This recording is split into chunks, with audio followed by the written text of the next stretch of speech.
नमस्कार, ये आकाशवाणी है। अभी आप मनोज कुमार शर्मा से समाचार सुनेंगे।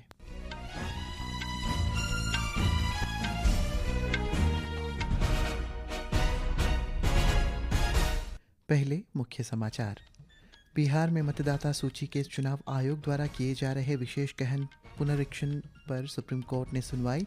शीर्ष अदालत ने कहा कि ये प्रक्रिया तार्किक है, लेकिन अपनी टिप्पणियों में इसके समय पर सवाल उठाए। केंद्रीय वित्त मंत्री निर्मला सीतारमण ने गैर बैंकिंग वित्तीय कंपनियों द्वारा ऋण वसूली निष्पक्ष और सम्मानजनक तरीके से किए जाने पर जोर दिया। इस बात पर जोर दिया कि वित्तीय समावेशन को वित्तीय शोषण के बहाने के रूप में इस्तेमाल नहीं किया जा सकता है।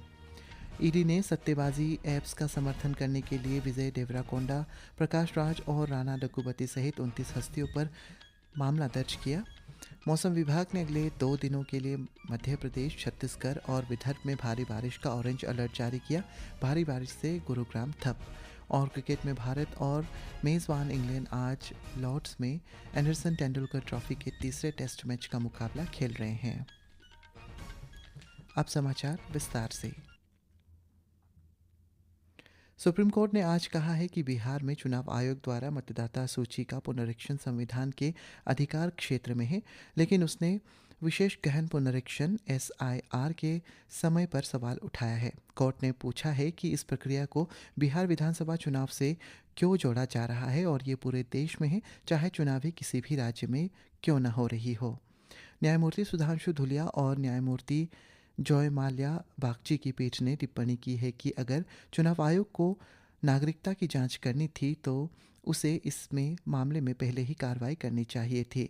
याचिकाकर्ताओं ने SIR के दस्तावेजों की सूची में आधार कार्ड को बहाना रखने पर सवाल भी उठाया है।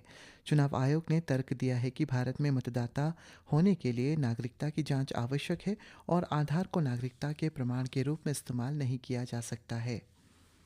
इस पर कोर्ट ने टिप्पणी की है कि अगर चुनाव आयोग को इस प्रक्रिया के तहत नागरिकता की जांच करनी थी तो उससे पहले ही ये कार्रवाई कर लेनी चाहिए थी। सुप्रीम कोर्ट ने यह भी कहा है कि नागरिकता का मुद्दा गृह मंत्रालय के अधिकार क्षेत्र में आता है। सोमवार को शीर्ष अदालत ने बिहार में आयोग की विशेष गहन पुनरीक्षण प्रक्रिया के खिलाफ दायर याचिकाओं के समूह को तत्काल सूचीबद्ध करने पर सहमति व्यक्त की थी। अदालत में कई याचिकाएं दायर की गई है जिनमें दावा किया गया है कि यदि SIR संबंधी सूचना निकाय के आदेश को रद्द नहीं किया जाता है तो ये मनमाने ढंग से और बिना किसी उचित प्रक्रिया के लाखों मतदाताओं को अपने प्रतिनिधि चुनने से वंचित कर सकता है। केंद्रीय वित्त मंत्री निर्मला सीतारमण ने इस बात पर जोर दिया है कि गैर बैंकिंग वित्तीय कंपनियों NBFC की ऋण वसूली प्रक्रियाएं निष्पक्ष, सहानुभूतिपूर्ण और सम्मानजनक तरीके से संचालित की जानी चाहिए। साथ ही RBI की निष्पक्ष व्यवहारिक संहिता के अनुरूप भी होनी चाहिए। उन्होंने ये बात नई दिल्ली में NBFC संगोष्ठी 2025 को संबोधित करते हुए कही। मंत्री ने कहा है कि वित्तीय समावेशन को वित्तीय शोषण के बहाने के रूप में इस्तेमाल नहीं किया जा सकता। मंत्री ने NBFC के लिए शासन, जोखिम प्रबंधन और ग्राहक सुरक्षा को अपनी मूल मान्यताओं और नैतिकता के हिस्से के रूप में एकीकृत करने की आवश्यकता पर भी जोर दिया। Financial inclusion cannot be used as a pretext for financial exploitation. Lending should be based on genuine needs and repayment capacity of the customers. Loans should not be aggressively marketed or pushed. These messages are going to be seriously taken because that's what is going to be the underlying strength of NBFCs in the years to come.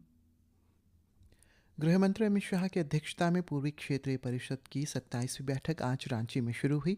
बैठक का उद्देश्य देश के पूर्वी विभागों झारखंड, बिहार, ओडिशा और पश्चिम बंगाल में केंद्र सरकार के विकास कार्यक्रमों पर चर्चा करना है। प्रधानमंत्री नरेंद्र मोदी 5 देशों घाना, त्रिनिदाद टोबैगो, अर्जेंटीना, ब्राज़ील और नामीबिया की सफल यात्रा के बाद आज नई दिल्ली लौट आए हैं। प्रधानमंत्री ने यात्रा के दौरान भारत के साथ संबंधों को और मजबूत करने के लिए इन देशों के राष्ट्राध्यक्षों से बातचीत की। श्री मोदी ने रियो डी जनेरो में ब्रिक्स शिखर सम्मेलन में भी भाग लिया। इन यात्राओं का उद्देश्य ग्लोबल साउथ में भारत के संबंधों को मजबूत करना, अटलांटिक के दोनों ओर साझेदारी को मजबूत करना और ब्रिक्स, अफ्रीकी संघ, इकोवास और कैरिकॉम जैसे बहुपक्षीय मंचों पर संबोधन को मजबूत करना है। प्रधानमंत्री ने नामीबिया की संसद को संबोधित करते हुए कहा कि अफ्रीका के केवल कच्चे माल के स्रोत के रूप में नहीं बल्कि मूल्य सृजन और सतत विकास के अग्रणी भूमिका निभाने वाले महाद्वीप के रूप में देखा जाना चाहिए। प्रधानमंत्री ने अफ्रीकी देशों से सामूहिक प्रयास का आह्वान करते हुए आग्रह किया है कि वे अपनी स्वदेशी पहचान को संरक्षित करें और शक्ति से नहीं बल्कि साझेदारी के माध्यम से भविष्य का निर्माण करें। ब्राज़ील में बने सामान पर 50% आयात शुल्क लगाने की अमेरिकी राष्ट्रपति डोनाल्ड ट्रंप की घोषणा के जवाब में ब्राज़ील के राष्ट्रपति लूला दा सिल्वा ने कहा है कि किसी भी तरह के विदेशी नियंत्रण को खारिज कर दिया जाएगा। आयात शुल्क पर अपनी योजना के बारे में ट्रंप के पत्र में ब्राज़ील पर अमेरिकी प्रौद्योगिकी कंपनियों पर हमला करने और ब्राज़ील के पूर्व राष्ट्रपति ज़ेर बोल्सोनारो पर ज्यादती करने के आरोप लगाए गए। बोल्सोनारो 2022 के चुनाव का परिणाम पलटने की साजिश के आरोप में कानूनी कार्रवाई का सामना कर रहे हैं।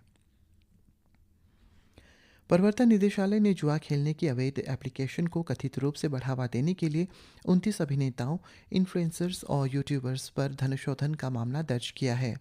इस कार्रवाई से सार्वजनिक जुआ रोकथाम अधिनियम का उल्लंघन हुआ। निदेशालय ने जिन पर मामला दर्ज किया है उनमें फिल्म अभिनेता विजय देवराकोंडा, राणा दुग्गावती, प्रकाश राज, निधि अग्रवाल और परिणीता सुभाष शामिल है। तेलंगाना और आंध्र प्रदेश में दर्ज प्राथमिकी के आधार पर धनशोधन रोकथाम अधिनियम के तहत जांच शुरू की गई है। सूत्रों ने बताया है कि प्रवर्तन निदेशालय को संदेह है कि जंगली रमी 2-3 और पैरीमैच साथ ही लोटस 365 सहित कुछ प्लेटफॉर्मों के लिए पैसे लेकर प्रचार करने में अवैध धन का लेन देन हुआ। इन एप्लीकेशन के जरिए अर्जित आय की राशि का अनुमान लगाने और हस्तियों की वास्तविक भूमिकाओं का पता लगाने के लिए व्यापक जांच की जा रही है। विशेष जांच दल ने कोलकाता के लॉ कॉलेज की छात्रा के साथ कथित दुष्कर्म मामले में कोलकाता उच्च न्यायालय में रिपोर्ट सौंपी है। न्यायालय ने पीड़िता के वकील को रिपोर्ट की एक प्रति देने का आदेश दिया था। न्यायाधीश सोमेन सेन और स्मिता दास की खंडपीठ ने जांच रिपोर्ट मीडिया में न देने का आग्रह किया है। अदालत ने 4 सप्ताह बाद अपनी रिपोर्ट जमा करने के आदेश जारी किए हैं। गुजरात के वडोदरा जिले में पुल गिरने की घटना में मृतकों की संख्या बढ़कर 15 हो गई है। कल पाडरा कस्बे के 5 गंभीर गांव में 4 दशक पुराने पुल के एक हिस्से के महासागर नदी में गिर जाने से कई वाहन डूब गए थे। बचाव अभियान अभी जारी है। जिला प्रशासन बचाव कार्यों की निरंतर निगरानी कर रहा है। इस बीच मुख्यमंत्री भूपेंद्र पटेल ने घटना की जांच के आदेश दिए हैं। मौसम विभाग ने अगले 2 दिनों के लिए मध्य प्रदेश, छत्तीसगढ़ और विदर्भ में तेज बारिश का ऑरेंज अलर्ट जारी किया है। आकाशवाणी समाचार से बातचीत में मौसम विभाग के वरिष्ठ वैज्ञानिक R.K. जनामणि ने बताया है कि पंजाब, हरियाणा, हिमाचल प्रदेश, उत्तर प्रदेश और जम्मू कश्मीर सहित देश के उत्तर पश्चिमी हिस्सों में अगले 2 दिनों तक मूसलाधार वर्षा जारी रहेगी।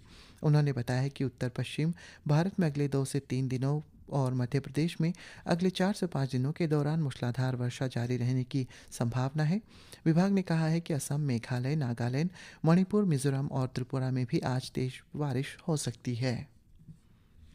मध्य प्रदेश में बारिश का दौर जारी है। मौसम विभाग ने 14 जिलों में मूसलाधार बारिश होने का और 22 जिलों में तेज बारिश होने की चेतावनी जारी की। बारिश से जनजीवन प्रभावित हो रहा है। जबलपुर, रीवा, शहडोल, मंडला, नरसिंहपुर, उमरिया, शिवपुर, सागर, ग्वालियर और अन्य कई जिलों में बाढ़ जैसे हालात बने हुए हैं। अमेरिका के टेक्सास में आई बाढ़ से मरने वालों की संख्या 120 हो गई है। केयर काउंटी में लगभग 150 लोग अभी भी लापता है। तलाश और बचाव कार्य अभी जारी है। श्री अमरनाथ गुफा के 7,300 से अधिक तीर्थयात्रियों का जत्था जम्मू के भगवती नगर आधार शिविर के कश्मीर घाटी के लिए रवाना हुआ। ये तीर्थयात्री 284 वाहनों से निकले। इस बीच कल लगभग 17,000 तीर्थयात्रियों ने दक्षिण कश्मीर हिमालय से स्थित अमरनाथ गुफा के दर्शन किए। घरेलू शेयर बाजारों में आज शुरुआती कारोबार में गिरावट दर्ज की गई है। सेंसेक्स 290 अंक गिरकर 83,234 पर और जबकि निफ्टी 94 अंक गिरकर 25,383 पर काम कर रहा है। और भारत और इंग्लैंड के बीच एंडरसन तेंदुलकर क्रिकेट टेस्ट मैचों के श्रृंखला का तीसरा मैच आज से लॉर्ड्स में खेला जा रहा है। यह मैच भारतीय समय अनुसार दोपहर 3:30 बजे शुरू हुआ। अंतिम समाचार मिलने तक इंग्लैंड बल्लेबाजी करते हुए 2 विकेट के नुकसान पर 16 ओवर में 53 रन बना चुकी है। इसी के साथ ये समाचार बुलेटिन समाप्त हुआ। नमस्कार।